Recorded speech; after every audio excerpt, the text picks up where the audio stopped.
Assalamualaikum warahmatullahi wabarakatuh, dan salam sejahtera buat kita semuanya. Sahabatku dimanapun kalian berada, semoga selalu sehat dan bahagia. Pada kesempatan kali ini saya akan berbagi informasi bahwa akan ada pemutakhiran data besar-besaran ya di tahun 2021 khusus untuk program Keluarga Harapan ya. Jadi pemerintah melalui Kementerian Sosial di tahun 2020 ini sudah menyalurkan genap ke 10 juta KPM atau keluarga penerima manfaat yang tergabung dalam program Keluarga Harapan ya. Dan kita ketahui yang menerima program tersebut itu saja ya. Jadi banyak sekali warga miskin yang lainnya yang merasa iri ya, karena mereka tidak pernah mendapatkan bantuan sosial, sedangkan dia merasa bahwa dia lebih berhak dari yang menerima bantuan sosial sebelum-sebelumnya. Sebagaimana diketahui, program Keluarga Harapan yang selanjutnya disebut dengan PKH adalah program pemberian bantuan sosial bersyarat kepada keluarga miskin atau KM yang ditetapkan sebagai keluarga penerima manfaat PKH. Dan program bantuan sosial ini sudah dimulai sejak tahun 2007 yang lalu. Dan berikut adalah indeks dan faktor penimbang bantuan sosial PKH dalam penanganan coronavirus disease 2019 atau COVID-19 tahun 2020. Yang pertama, kategori ibu hamil atau nifas sebesar Rp250.000. Kemudian kategori anak usia dini 0 sampai dengan 6 tahun Rp250.000. Kategori pendidikan anak SD sederajat Rp75.000. Kemudian kategori pendidikan anak SMP atau sederajat sebesar Rp125.000. Kemudian kategori pendidikan anak SMA atau sederajat sebesar Rp166.000. Kemudian kategori penyandang disabilitas berat sebesar Rp200.000 dan kategori lanjut usia sebesar Rp200.000. Dan bantuan komponen diberikan maksimal untuk 4 jiwa dalam satu keluarga. Jadi teman-teman, pada tahun 2020 Kementerian Sosial hanya melakukan graduasi sebesar 10%. Dan rencananya di tahun 2021 Kementerian Sosial akan meningkatkan target graduasi KPM PKH menjadi sebesar 30% dari total 10 juta penerima. Apa itu proses graduasi?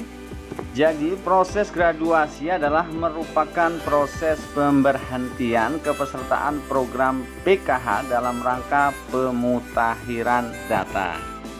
Untuk mencapai target graduasi sebesar 30% tentunya memerlukan kerja keras ya dari rekan-rekan pendamping program PKH ini. Oleh karena itu, para pendamping diharapkan dapat bekerja secara profesional dan menghilangkan rasa tidak enak hati ya, karena harus memperhatikan kepesertaan KPM PKH. Jadi, menurut Menteri Sosial Juliari P. Batubara pada Jumat 13 November yang kemarin ya, pendamping PKH dalam menjalankan tugasnya tidak hanya mendampingi tetapi juga menilai apakah KPM tersebut masih layak atau tidak menerima PKH. Menteri Sosial juga menjelaskan bahwa banyak kasus KPM PKH sudah mendapat bantuan ini selama 10 tahun lamanya. Hal ini karena pendamping yang kurang proaktif dalam melakukan update data. Bahkan Menteri Sosial sendiri menilai bahwa hal seperti ini merupakan pelanggaran terhadap prinsip kemanusiaan. Dan berikut adalah penyebab bantuan PKH terkena graduasi atau dicabut kepesertaannya. Yang pertama, sudah tidak memenuhi syarat, yaitu peserta sudah tidak memiliki komponen sebagai penerima PKH. Kemudian yang kedua, graduasi mandiri, yaitu peserta KPM atau keluarga penerima manfaat sudah merasa kondisi ekonominya naik atau middle class. Jadi intinya dia menyadari bahwa ada orang yang lebih membutuhkan bantuan daripada dirinya ya, karena sudah merasa mampu. Kemudian poin yang ketiga adalah penyebab dikeluarkannya dari PKH adalah dikeluarkan oleh musyawarah desa atau MUDSES. Jadi musyawarah yang ini dihadiri oleh pendamping PKH serta aparat desa lainnya. Serta yang keempat, tidak komitmen terhadap program yang telah ditetapkan oleh Kemensos, seperti tidak menyekolahkan anaknya, kemudian tidak memeriksakan anak usia dini, serta tidak menghadiri pertemuan kelompok. Jadi bagi sahabat semua yang biasa menerima bansos PKH ya, yang ingin memastikan bahwa dirinya masih terdaftar atau tidak, silakan cek kepesertaan bansos di https://cek.bansos.6.kemsos.go.id. Atau bagi teman-teman yang belum terdaftar tapi merasa memang berhak untuk mendapatkannya, kalian juga bisa mendaftar secara pribadi dengan membawa KTP dan juga KK, datang ke kepala desa atau lurah kalian. Kemudian dari lurah atau kepala desa akan meneruskan kepada Pak Camat untuk didaftarkan ke bupati atau wali kota. Selanjutnya dari bupati atau wali kota akan menyampaikan hasil verifikasi dan validasi ke menteri melalui gubernur.